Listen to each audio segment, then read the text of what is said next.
करना यह है दोस्तों कि सबसे पहले तो एक चौकी लगा लीजिए, लाल पीला कोई भी कपड़ा बिछा लीजिएगा, सफ़ेद मत बिछाइएगा क्योंकि केवल भोलेनाथ की पूजा नहीं है, हम माता गौरी की भी पूजा करने वाले हैं। तो लाल पीले रंग का इस्तेमाल कर लीजिएगा। उसके बाद एक कलश तैयार करिएगा, कलश पे स्वास्तिक बना लीजिएगा।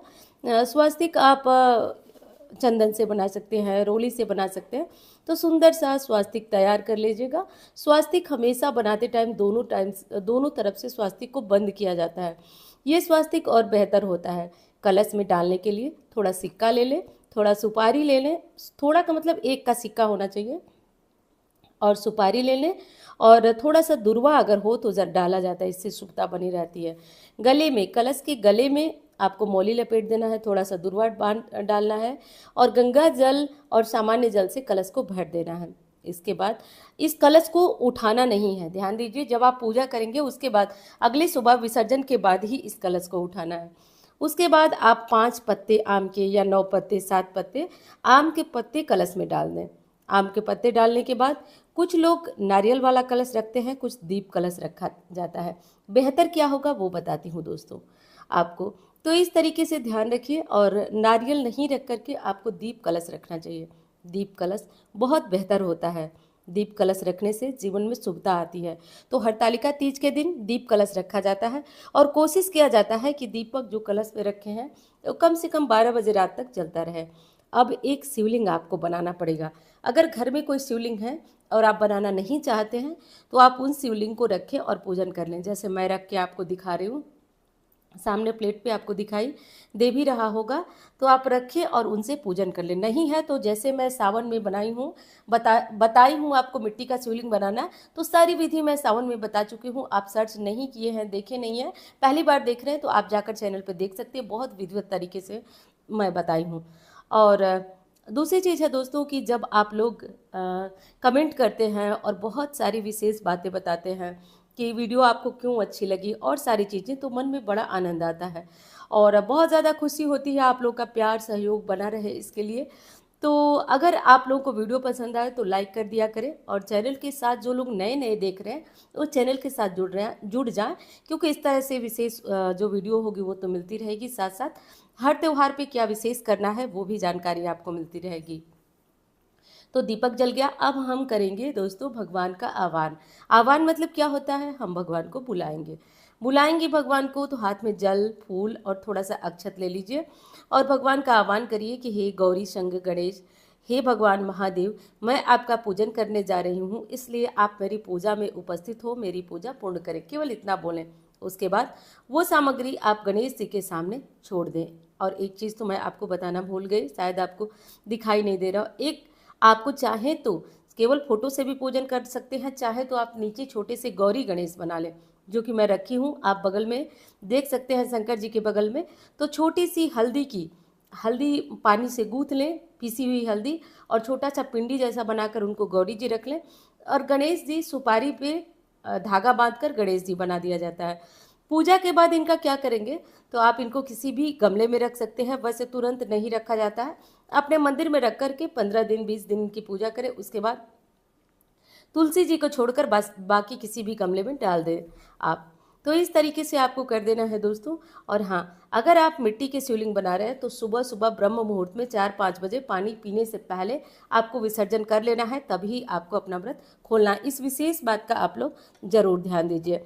अच्छा, चतुर्थी तिथि जो है 3:21 पर लग जा रही है 6 तारीख को, 3:21 पे। तो बहुत कन्फ्यूजन है कि हम पूजा कब करें, तो आज मैं सुबह और रात दोनों का मुहूर्त आपको बता देती हूँ, कब करना आपके लिए बेहतर होता है वो भी बता देती हूँ। तो सबसे पहले मैं गणेश जी को, गौरी जी को, कलश देवता को, भोलेनाथ को स्नान कराऊंगी। स्नान के लिए आप दूध दही घी शक्कर शहद जो भी चीज़ें आपको मिल सके तो वो रख लीजिए, स्नान उनको करा दीजिए। उसके बाद चंदन लगाइए, अक्षत लगाइए, और गौरी जी को सिंदूर जरूर लगाइए। उसके बाद थोड़ा थोड़ा आप भगवान को भोग लगाइए। तो ये सारी चीज़ें आप लोग रख लीजिए और भोग लगाइए। अब देखिए, उस अक्षत चढ़ा रही हूँ मैं, अक्षत चढ़ाइए। और लेकिन उससे पहले एक चीज़ कि पूजा शुरू करने से पहले भगवान का आह्वान होगा, उसके बाद संकल्प होगा। तो संकल्प में अपना नाम बोला जाता है, जिस जगह पे आप रहते हैं वो बोला जाता है। अपनी मनोकामना या फिर कहिए कि अखंड सौभाग्य के लिए आप व्रत कर रही हैं। भोलेनाथ माता गौरी आपको शक्ति दें, आपको ताकत दें कि आप इस व्रत को पूर्ण कर सके, क्योंकि मजाक नहीं है ये व्रत रखना। निर्जला व्रत करना कोई आसान काम नहीं होता है।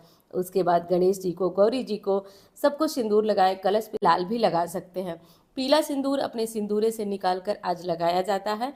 और माता गौरी की मांग जब भरी जाती है तो अपने भांग में भी वो सिंदूर लगाया जाता है। तो ये 2-3 चीज़ें हैं जिन्हें कि आपको ज़रूर करना है। आज कोशिश करें कि पीला या सफ़ेद फूलों की माला बना लें भोलेनाथ को, और इधर शिव जी के पूरे परिवार को ये माला समर्पित करना है आपको। ऐसा करने से जीवन में शुभता आती है। चलिए अब जान लीजिए कि कब है पूजा का शुभ मुहूर्त।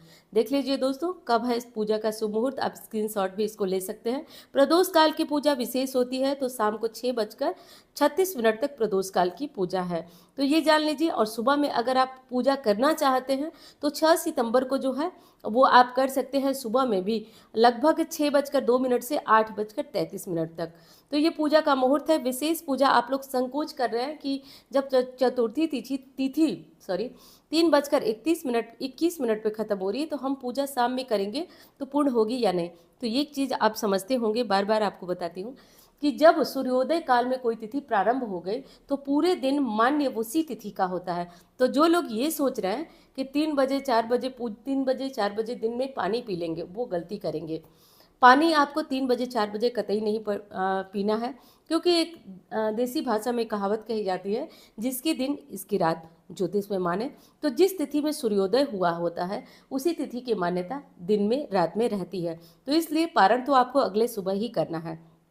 अगले सुबह सूर्योदय से पूर्व करना होता है आपको पारण, जब तक जो है सूर्योदय ना हो।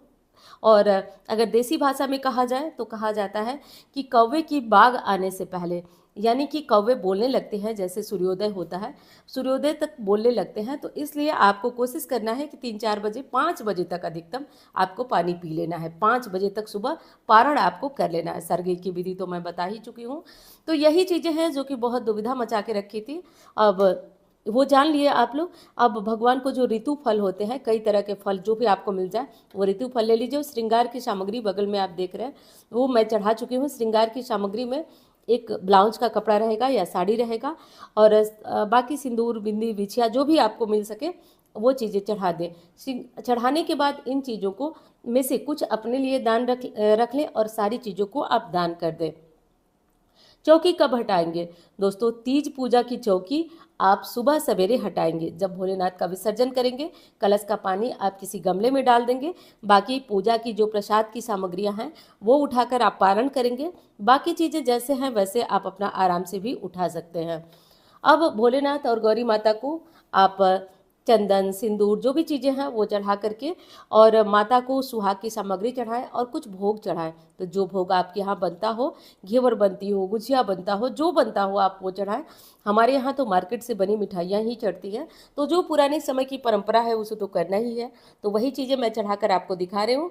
आप भी चाहें तो वो चढ़ा सकते हैं, क्योंकि इसका प्रसाद जो है वो सुबह पारण के समय लिया जाता है। तो इसको आप उठाकर रात में केवल ढक दें इन चीज़ों को, क्योंकि खुला चौकी पे न छोड़ें। इन्हें ढक दें। सुबह नहा धो करके भगवान को फिर नया कुछ भोग लगाएं, और पुराने भोग को रखे रहें, उसी भोग को आप खाकर पारण करेंगे। तो ये चीज़ आपको ध्यान में ज़रूर रखना है। आज चूड़ियाँ कोरी जरूर पहनी जाती हैं।